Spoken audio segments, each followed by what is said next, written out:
Olá, pessoal, tudo bem? Eu sou o professor Beto de Filosofia e eu estou aqui com vocês no SOS Focus para falar um pouquinho com vocês, para bater um papo sobre a Universidade Federal do Paraná.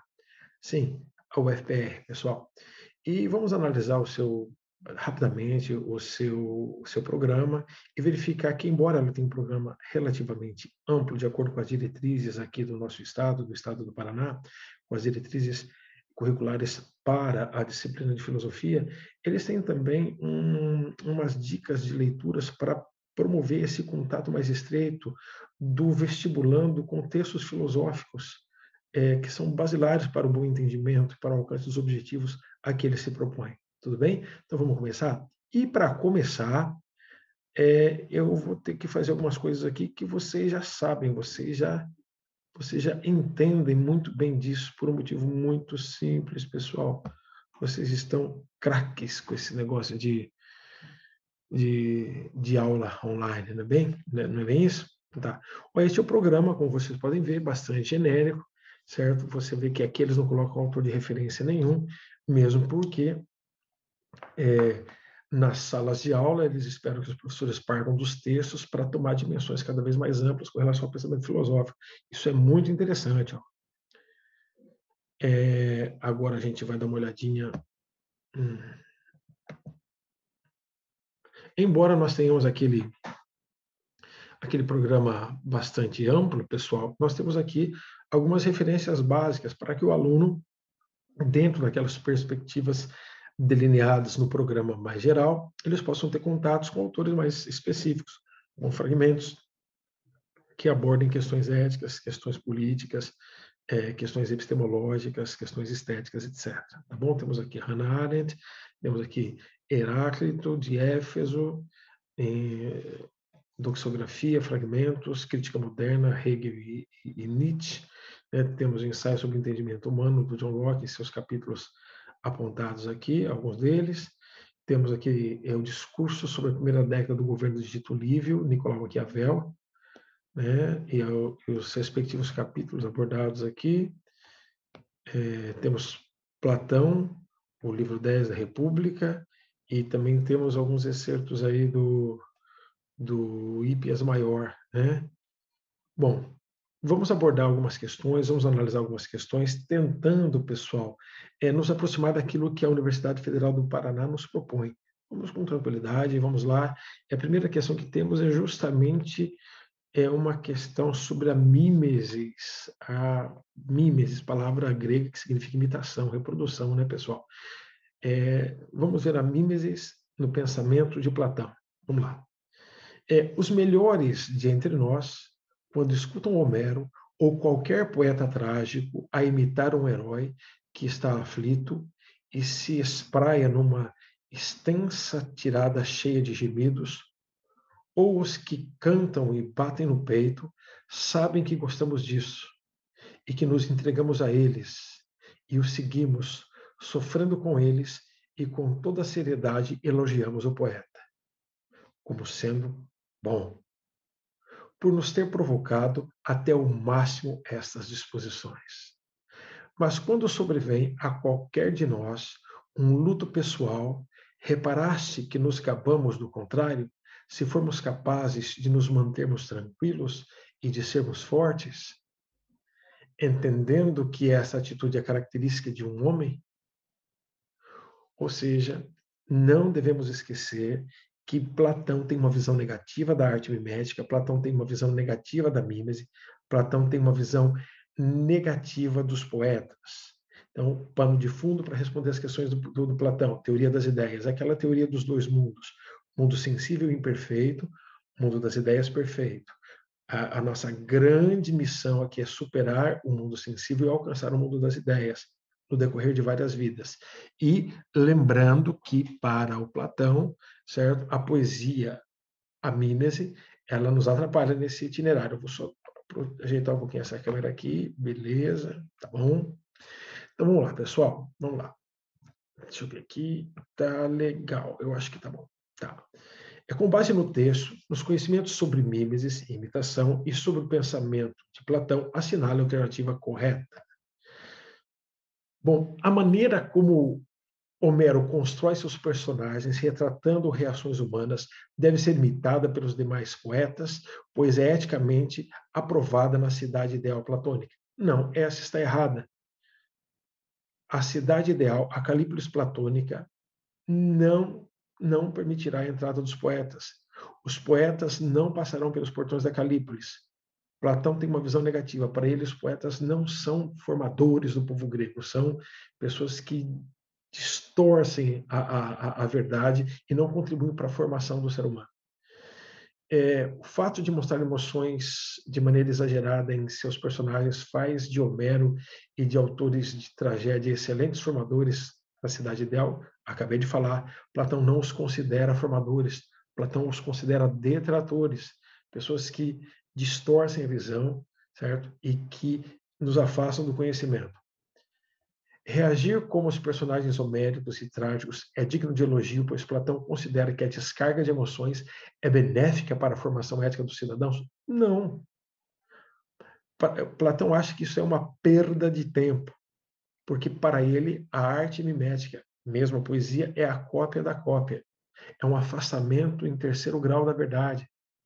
Então, visão negativa. Eu estou usando a teoria das ideias para responder isso aqui, pessoal. Poetas como Homero e autores de tragédia provocam emoções de modo exagerado em quem os lê ou assiste, não sendo bons para a formação do cidadão na cidade perfeita ou na cidade ideal platônica. Esta é perfeita. Ou seja, é uma alternativa que critica, que se posiciona criticamente em relação aos poetas, beleza? A imitação de Homero e dos trágicos das reações humanas difere dos pintores, pois, segundo Platão, não estão distantes em graus de essência. Por isso, podem fazer parte da cidade justa. Não, não podem por isso, certo? Embora a atividade enquanto a sua prática é diferente, mas enquanto essencial é a mesma coisa. Tanto o pintor quanto o poeta se afastam da realidade ideal na medida em que copiam a realidade sensível. Tá bom, pessoal? Perfeito, ó, é a D mesmo, pessoal. Aqui nós temos uma do John Locke e vimos que é um ensaio sobre o entendimento humano, então as questões ou a abordagem do John Locke será mais epistemológica, pelo que a gente pode intuir, viu, pessoal? John Locke afirmou que a mente é como uma folha em branco, como uma tábua rasa, na qual, perdão, pessoal, na qual a cultura escreve seu texto. E Descartes demonstrava desconfiança em relação aos sentidos como fonte de conhecimento. A respeito desses dois filósofos, verifica-se o seguinte. Então, vimos John Locke aqui e Descartes aqui. Vimos um empirista aqui, um racionalista aqui. Então, John Locke, racionalista, fundamento, conhecimento na experiência. John Locke é empirista, fundamenta o conhecimento na experiência. René Descartes, racionalista, fundamenta o conhecimento na razão, tá? Na estrutura racional. Vejamos. Locke é o representante do racionalismo? Não, do empirismo. Essa está totalmente errada. Locke é o representante do empirismo e Descartes é o representante do racionalismo. Essa está muito boa. Descartes e Locke possuíam a mesma concepção, pois ambos eram críticos do iluminismo. Descartes viveu antes do iluminismo e Locke viveu na fronteira ali do iluminismo. Alguns o consideram pré-iluminista e outros iluminista. Então, essa também está equivocada. Descartes é o representante do teologismo. Essa eu não vou nem continuar, pessoal, não sei nem de onde eles tiraram isso, tá certo? Descartes é um representante do materialismo, não do racionalismo. Essa está toda errada já, também não compensa em continuar. E perfeito, é a B mesmo, como nós havíamos dito aí para vocês, pessoal. Vamos lá. Questão número 3. Na questão número 3, nós temos aqui John Locke de novo. Ao investigar a origem das ideias, olha, estamos falando de origem das ideias, como as ideias se originam, pessoal. Beleza? Diversos filósofos fizeram interferências importantes no pensamento filosófico da humanidade. Entre eles, destaque-se o pensamento de John Locke. Assinale a alternativa que expressa as origens das ideias para John Locke. Então, para John Locke, as ideias se originam a partir da nossa experiência sensorial, a partir do objeto da sensação e a partir das nossas estruturas mentais que colaboram para que as ideias sejam formadas. Então, temos as estruturas mentais, os elementos mentais que contribuem para a elaboração desses dados oriundos dos sentidos. Tá bom, pessoal? Vamos lá. Não há dúvida de que todo o nosso conhecimento começa com a experiência, mas embora todo o nosso conhecimento comece com a experiência, nem por isso ele pode ser atribuído a esta, mas a imaginação e a ideia. Aqui a ideia já é dada como uma coisa pronta. E a nossa questão aqui é a origem das ideias. Não fujamos do tema, pessoal. A origem das ideias, experiência e estruturas mentais. Tá bom, pessoal? Beleza? O que sou eu? Uma substância que pensa? Uma substância, o que sou eu? Uma substância que pensa? O que é uma substância que pensa? É uma substância que duvida, que concebe, que afirma, que nega, que quer, que não quer, que imagina, que sente. Uma ideia em movimento. Isso está mais parecido com um Descartes, embora eu não tenha muita certeza se esse fragmento vem dele, não, mas não tenha o DNA do John Locke. Né? Não fala da experiência como fonte primária. Aí. Quando analisamos nossos pensamentos ou ideias, por mais complexos ou sublimes que sejam, sempre descobrimos que se resolvem em ideias simples, que são cópias de uma sensação ou sentimento anterior, calcado nas paixões. Isso está lembrando do Hume, né? Está falando das impressões internas e externas, né? Certo? A ideia de sentimentos, as ideias das coisas que nos circundam. Isso está lembrando o Hume, mas não está falando da experiência e da estrutura mental que colabora para a formação da ideia, que é o básico do John Locke. Afirmo que essas duas, a saber, coisas materiais e externas, objeto da nossa sensação, e operações, aqui, ó, operações de nossas próprias mentes. Então, nós temos uma estrutura mental que faz operações a partir dos dados coletados pelos sentidos. Isso aqui é John Locke. Viu, pessoal? Aquilo que eu tinha falado lá no comecinho, ó, como objeto da reflexão. São, ao meu ver, certo? Os únicos dados originais dos quais as ideias derivam. Olha que legal, pessoal. Olha que legal. Então, nós temos a sensação, vamos resumir, nós temos a sensação que capta experimentalmente o real à nossa volta e temos a reflexão que articula esses dados captados de maneira muito interessante, formando as ideias. As ideias vêm por iluminação divina, o intelecto de Deus ilumina o humano. Isso parece Santo Agostinho, não tem nada a ver com... É isso mesmo, D. D é a nossa, viu, pessoal? Aqui que nós temos mais uma de mimesis em Platão. Platão faz a seguinte observação sobre mimesis, imitação. Assim, o homem que se julgasse capaz, por uma única arte, de tudo produzir, como sabemos, não fabricaria, afinal, senão imitações e homônimos das realidades. Hábil na sua técnica de pintar, ele poderá, exibindo de longe seus desenhos, aos mais ingênuos meninos, dar-lhes a ilusão de que poderá igualmente criar a verdadeira realidade e tudo o que quiser fazer. Bom, nós temos aí mais uma crítica platônica à mímese, apontando as deficiências da mímese segundo Platão. Lembra que segundo a teoria das ideias, a arte mimética ou a arte enquanto mímese, ela é nociva. Com base no texto e nos conhecimentos sobre o tema da mímese em Platão, assinale a alternativa correta. A pintura para Platão se afasta do verdadeiro por apresentar um mundo inteligível. A pintura não apresenta o um mundo inteligível. Ela é uma cópia do mundo sensível. É a cópia da cópia, pessoal. Platão considera que o pintor pode esclarecer pessoas ingênuas, não enganar pessoas ingênuas. Ele não esclarece, não há esclarecimento no processo. Tá bom, pessoal? Para Platão, a mímese representa a cópia da cópia, e o artista não conhece a realidade daquilo que ele imita, ou a realidade do imitado em seu grau mais elevado. Essa, com certeza, é platônica, pessoal. Para Platão, aprendemos com imitações, uma vez que elas nos distanciam do engano, não, elas nos aproximam do engano. De acordo com Platão, ao imitar, o pintor apresenta a realidade ideal. Não, ele se afasta da realidade ideal. Então, é a C, com certeza. Tá bom, pessoal?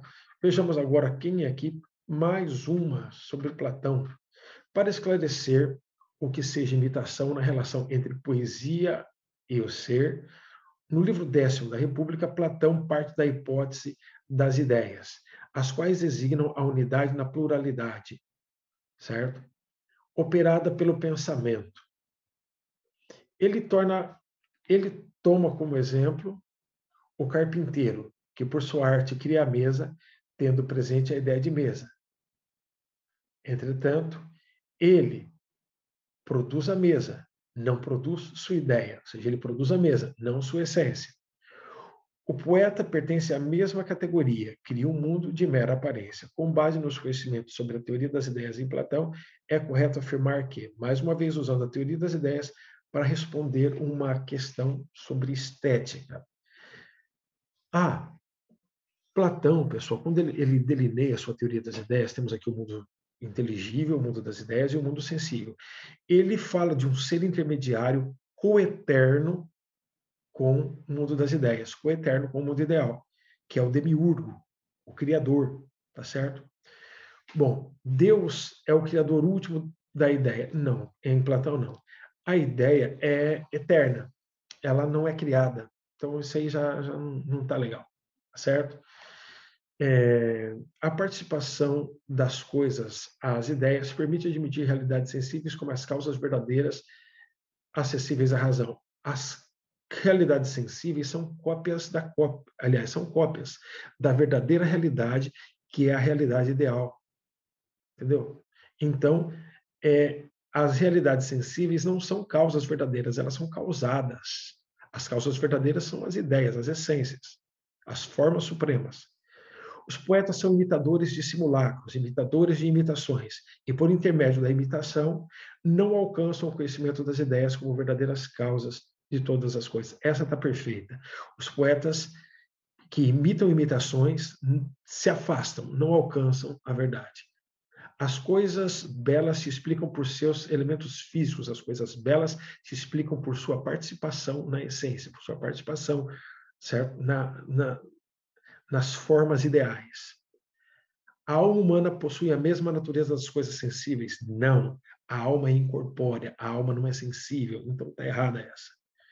Perfeito. Assim como nós havíamos mostrado para vocês.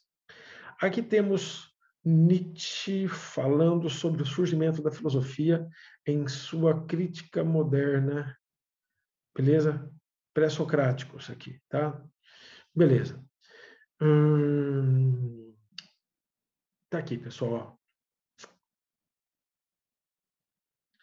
A filosofia grega parece começar de uma ideia absurda, com a proposição: a água é a origem e a matriz de todas as coisas.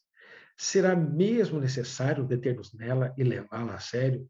Sim, por três razões. Em primeiro lugar, porque essa proposição, certo, enuncia algo sobre a origem das coisas. Em segundo lugar, porque faz sem imagem e fabulação. E, enfim, em terceiro lugar, porque nela, embora apenas no estado embrionário, apenas no estado inicial, está contido o pensamento, tudo é um. Então, temos aí, pessoal, três elementos que o Nietzsche nos levanta para que nós possamos levar a sério, certo, o Tales de Mileto, tá certo? Primeiro, tá?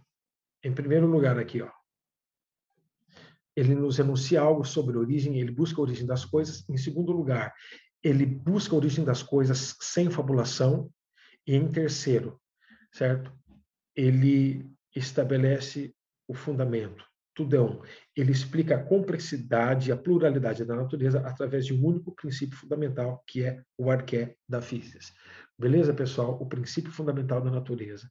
Então, temos a explicação da origem através da razão e usando o tudo é um. Beleza? O que, de acordo com Nietzsche, caracteriza o surgimento da filosofia entre os gregos? O impulso para transformar, mediante justificativas, os elementos sensíveis em verdades racionais? Não, não. Nós buscamos, a partir da observação da razão, o princípio fundamental, ou seja, que explica a pluralidade das coisas a partir da unicidade do princípio. O desejo de explicar usando metáforas a origem dos seres e das coisas? Não. A necessidade de buscar, de forma racional, ou seja, sem fabulação, a causa primeira das coisas existentes, ou seja, o princípio fundamental que explica a pluralidade e a origem das coisas existentes, perfeito. A C é a nossa. A ambição de expor de maneira metódica a diferença entre as coisas, isso é diferente daquilo? Não, não, pessoal, de jeito nenhum. A tentativa de justificar a partir de elementos empíricos o que existe no real? Não. Ficamos com a C, pessoal. E é essa mesmo. Agora, nós temos que buscar o incorreto, pessoal, o incorreto, hein? Eu já gosto de frisar, porque eu sempre sou enganado, viu? Não sei contar para vocês, mas eu sempre sou enganado por essas questões. Temos que buscar o incorreto, tá? É, aquela que é a alternativa incorreta, mas vamos ler o texto. É um texto extraído dos discursos sobre a primeira década do governo de Tito Livio, um livro republicano do Maquiavel. Lembrando que Maquiavel, pessoal, ele tem uma tendência republicana, certo? Ele considera a república como governo fim, enquanto analisa os principados como formas de governo meio. Então, é na república que acontece a liberdade, a solidez das instituições justas e livres. É na república que o povo demonstra sua virtude. Legal demais, né? Pouca gente conhece essa faceta do Maquiavel, porque 90% das questões sempre se referem ao príncipe, que analisa a questão do principado. Beleza, pessoal? Vamos lá, então. A respeito das manifestações populares, o filósofo Nicolau Maquiavel afirma: eu digo que aqueles que condenam os tumultos, algumas traduções trazem conflitos, certo? Você pode ler das duas formas, condenam os conflitos entre os nobres e a plebe, parecem reprovar aquelas coisas que foram a causa primeira da liberdade em Roma. Então, ele está colocando os conflitos entre plebe e nobres como causa primeira da liberdade em Roma, certo? Então há uma valorização do conflito aqui, pessoal. Tá? Consideram mais os rumores e os gritos que nasciam desses conflitos que os bons efeitos que eles provocavam, e não veem que há em toda a República dois humores diversos, duas forças diversas, quais sejam o povo que não quer ser dominado, certo? E os grandes que querem dominar. Nem também que todas as leis são feitas em favor da liberdade, nascem dessa desunião. Então, para Maquiavel, o conflito, o tumulto é um elemento, é o tempero necessário em uma república para que as instituições sejam sólidas, duradouras e que prevaleça a liberdade e que existam leis que nos levem a isso. Não se pode não se pode, com alguma razão, chamar essa república de desordenada, quando nela existem tantos exemplos de virtude, porque os bons exemplos nascem da boa educação, a boa educação das boas leis, e as boas leis daqueles tumultos, daqueles conflitos, que muitos condenam inadvertidamente. Então, há uma visão bastante interessante do conflito, porque o conflito, o tumulto, é sinal de um povo que reivindica, busca e consegue a liberdade, demonstrando sua virtude e solidificando instituições justas. Com base no texto citado, assinalo o que for incorreto. Bom, aquilo que é preconizado pelo filósofo como causa da liberdade política apenas caberia para o contexto da Roma republicana e não para toda e qualquer república? Não. Ele usa como exemplo a Roma republicana, mas ele está falando que o conflito de um povo que anseia, busca pela liberdade e a reivindica de maneira conflitiva é necessário para a solidez de boas instituições de leis justas e da liberdade. Os tumultos referidos no texto, os conflitos referidos no texto, expressam a possibilidade da luta política de um povo, certo? A sua liberdade de participação na vida política do Estado, essa está bem boa. Desculpa, já estava sendo enganado. A que é incorreta, nós já achamos. As outras estão corretas. Agora vamos ler para enriquecer conceitualmente. Lembra, eu falei para vocês, eu sempre sou enganado por essas. Os tumultos, na medida em que geram benefícios para a polis, para a cidade, certo? Não podem ser recriminados apesar do temor que provocam no primeiro momento. Perfeito. Os tumultos revelam a presença de dois grupos: o povo que não quer ser dominado e os grandes que querem dominar. Perfeito. Os tumultos não são sinais de fraqueza de uma república, mas um índice de força política na medida em que revelam o engajamento político dos seus cidadãos de todas as classes políticas, na medida em que revelam a virtude do povo. E a incorreta era a mesmo, pessoal. E eu, mais uma vez, fui enganado por essas questões. Bom, número 8, nós temos aqui John Locke de novo. A maneira pela qual adquirimos qualquer conhecimento constitui suficiente prova de que não é inato. Ele não é o inatista. O inatista é aquele que acha que existem ideias e conhecimentos inatos que podem ser adquiridos pela simples estrutura da razão, prescindindo, abrindo mão da experiência. Locke é um empirista, para ele não existe conhecimento inato. O empirismo, corrente filosófica da qual Locke faz parte, afirma que o conhecimento não é inato, por sua aquisição deriva da experiência. Esta é a correta. É uma forma de ceticismo? Não, é uma forma de busca e de fundamentação do conhecimento pela experiência. Aproxima-se do modelo científico cartesiano? Não, o cartesianismo é racionalista, certo? Tá? Beleza? E o cartesianismo não nega as ideias inatas. Defende que as ideias estão presentes na razão desde o nascimento? Não. A nossa mente é uma tábula rasa que vai sendo preenchida pela cultura e pela experiência na medida em que vivemos. Sustenta que o conhecimento é uma reminiscência. Não, isso é Platão, Jesus amado. Né? É a mesmo, certo? É a mesmo, como nós já havíamos previsto aqui. Bom, aqui temos Hannah Arendt, pessoal. Hannah Arendt, no seu livro A Condição Humana, ela quer traçar justamente isso, a condição humana. E ela estabelece, pessoal, para caracterizar a condição humana, a noção de vida ativa. Quando ela fala de vida ativa, ela está falando de 3 dimensões básicas que são pertinentes ao humano no mundo, que é a questão do labor, do trabalho e da ação. O labor é uma coisa mais básica ligada à vida. Muitos autores interpretam o labor como a própria vida e sustentação da mesma, certo? O trabalho introduz um elemento de artificialidade, um elemento artificial e mais duradouro à mundanidade do ser humano, e a ação é um elemento de liberdade, é o âmbito público do exercício da política, da ação e do discurso. Tá certo, pessoal? Uma coisa interessante para diferenciar, eu estava fazendo umas leituras, para diferenciar a questão do labor e do trabalho é o seguinte: fruto do labor, pão, fruto do trabalho, mesa, certo? Por exemplo, o pão é feito para sanar as nossas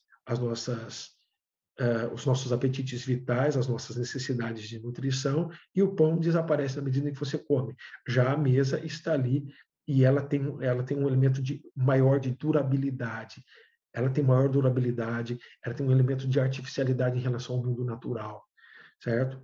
Então, o pão, o labor nos remete à capacidade que o ser humano tem de manter sua própria vida, lidando com a natureza. O labor, aliás, o trabalho nos insere elementos de artificialidade em meio à natureza na qual nós estamos inseridos. E a ação é o ambiente da liberdade, o ambiente das decisões, é o ambiente do discurso, o ambiente em que o ser humano, com a pluralidade dos outros seres humanos, estabelece relações políticas. A pluralidade humana, pessoal, certo? Pluralidade humana nos remete à política, ao ambiente público, viu? Condição básica da ação e do discurso, condição básica, certo?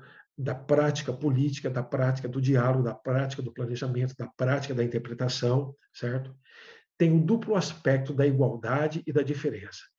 Se não fossem iguais, os homens seriam incapazes de compreender-se entre si e os seus ancestrais, ou de fazer planos para o futuro e prever as necessidades das gerações vindouras.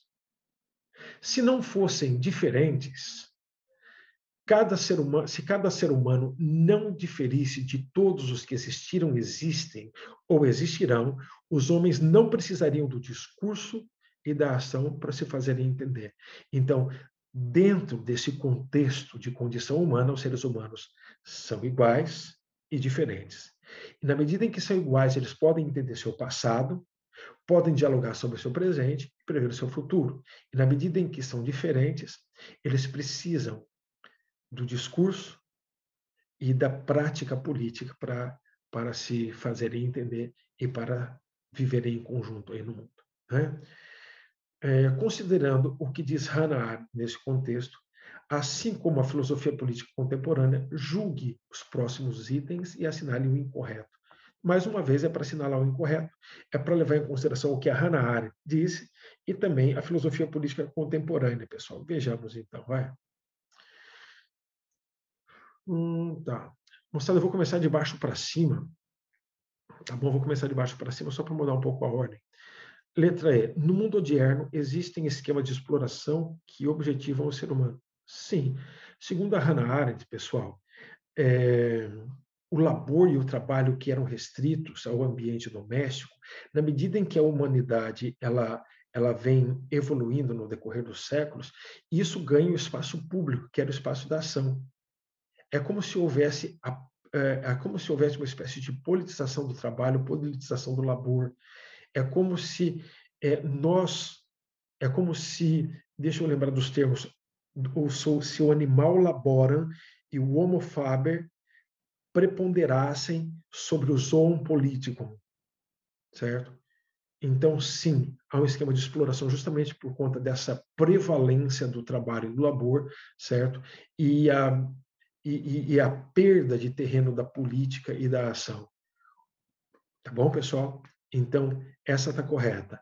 Em uma perspectiva ideológica, o liberalismo entende a democracia como regime político que se utiliza da lei, que se utiliza da lei e da ordem para garantir os interesses e liberdades individuais. Sim, dentro de uma perspectiva ideológica, é uma denúncia da Hannah Arendt, sim. Ou seja, a democracia deixa de ser o espaço de debate público em que os homens se comunicam e se edificam, certo? Para ser a garantia de interesses e liberdades individuais. Tá? É uma crítica dela, assim. Isso está interessante. O neoliberalismo, em sua estrutura, guia-se pelas regras do livre mercado, pelo Estado minimalista e pela abolição das reservas de mercado. Dentro da teoria política e econômica contemporâneas é exatamente isso, pessoal. No mundo contemporâneo, o trabalho, se não atende aos esquemas de exploração, rompe com os determinismos que podem ser visualizados nas leis naturais. Ou seja, para Hannah, pessoal, na medida em que o trabalho é usado para exploração, os seres humanos são automatizados e se tornam previsíveis. Mas quando o trabalho não atende aos esquemas de exploração, ele sai desse círculo vicioso do determinismo. Essa está muito boa. Nas sociedades democráticas, o papel do Estado é extinguir os conflitos para constituir uma sociedade mais igualitária. Bom, as democracias contemporâneas não estão nem aí com uma sociedade mais igualitária, mais participativa, de maneira equitativa entre os seres humanos. Não, certo? Então, não, não, não. Isso não está de acordo com o pensamento da Hannah Arendt. Essa aí é errada. É essa mesmo. Bom, Hannah Arendt, em A Condição Humana, aponta que os modos pelos quais os seres humanos manifestam-se uns aos outros, não como meros objetos físicos, mas enquanto homens são. Pessoal, o homem ele é a ação e o discurso, ou seja, a chegada ou a constituição do espaço político, público, no qual, pelo discurso, nós nos entendemos, interpretamos, planificamos, discutimos, é que nós, certo, nos manifestamos uns aos outros, tá bom? Ação e discurso, é a letra A, não tem jeito. É essa mesmo, pessoal. É essa mesmo, tá? Bom, segundo o livro A Condição Humana, de Hannah Arendt, as 3 atividades humanas fundamentais são, bom, dentro de uma vida ativa, dentro de uma vida de atividade, as 3 atividades humanas fundamentais vocês já sabem, certo? O labor, o trabalho e a ação, certo? Fabricação, trabalho e ação? Não. Labor, trabalho e ação? Sim. O jogo, trabalho e ação? Não. A linguagem, o labor e o trabalho? Não. Perdão. A política, a linguagem e o trabalho? Não. Ali, ó, como nós já tínhamos visto. Aqui, ó. Mesmo com todas as diferenças em relação a Hegel, mais uma do Nietzsche, pessoal, Nietzsche também reconhece, certo, Tales de Mileto como o primeiro filósofo, justamente por ele ter dito a água é a origem de todas as coisas. Lembra? A explicação racional da complexidade e da pluralidade do todo através de um princípio único, certo? A pluralidade, certo, que se reflete no uno. Para Nietzsche, em A Filosofia na época trágica dos gregos, é preciso levar tal afirmação a sério, pois ela nos dá uma explicação imanente para o ser. Não, ele explica o ser a partir de um princípio fundamental, certo? Dá uma explicação imanente para o ser e faz por meio da poesia, não faz por meio nem da fabulação, que na alternativa anterior, nem da poesia. Enuncia algo sobre a origem das coisas? Sim. O faça em imagem e fabulação? Perfeito. E contém o pensamento tudo é um? Essa é do Nietzsche. Inclusive, essa alternativa aqui estava presente no texto de uma alternativa anterior, não sei se vocês se lembram disso. Aqui, ó, perfeito, é essa mesmo. E aqui nós temos uma questão sobre o Heráclito, pessoal. Aqui, ó. Ninguém se banha duas vezes no mesmo rio. Para os que enfrentam os mesmos rios, para os que entram nos mesmos rios, correm outras e novas águas. Fragmentos de Heráclito. Heráclito propõe um caminho para o conhecimento oposto à concepção de Parmênides, lembrando que Parmênides nega o movimento. Para Parmênides, o movimento é apenas ilusório. O ser é que existe, não o devir. Na metáfora citada, o filósofo aponta para uma realidade em constante transformação. O pensamento de Heráclito pode ser caracterizado como, vamos lá ver, dedicado à compreensão de uma realidade imutável? Não, ele quer entender a mudança. Ele observa o dever na natureza e quer entender isso, como isso acontece. Certo? É o surgimento da dialética heraclitiana, pessoal. Definido pela impossibilidade de um conhecimento verdadeiro, não, ele busca um conhecimento verdadeiro, ele está em busca disso, e busca através da razão. Mobilista, definido pela eterna mudança e o constante devir, isso é Heráclito, pessoal. Idêntico ao pensamento de Tales? Não, é diferente. Defensor da tese segundo a qual o conhecimento é uma ilusão? Não, não é uma ilusão, ele não é um cético, pessoal, ele acredita na construção do conhecimento através da razão. Bom, eu gostaria de agradecer a paciência de vocês e de desejar a vocês um grande vestibular. Que Deus os abençoe. E faremos outros plantões para outros vestibulares aqui no SOS Focus. Fique com a gente. Um abraço, pessoal.